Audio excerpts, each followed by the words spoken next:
G'day folks, just a quick video on a Stirling engine that my grandson Liam and myself built just recently. It's mainly 3D printed, except obviously for the aluminium top and bottom plates. And the rest was just made out of scrap found lying around our shed. The only parts we bought were of course the 3D filament and the screws, and it works quite well, just on the sniff of heat from a cup of hot water.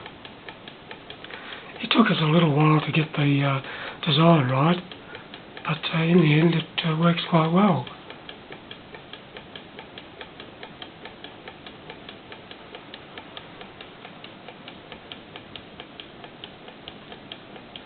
As I say, it was mainly 3D printed, and instead of a piston and cylinder like most of them have, we opted for a diaphragm type, which in this case is made out of a balloon, just a piece of balloon, which was super glued to the bottom of this ring here.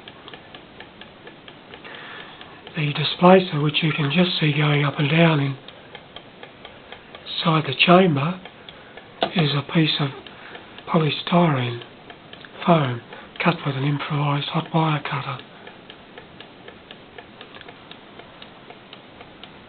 And it works quite well.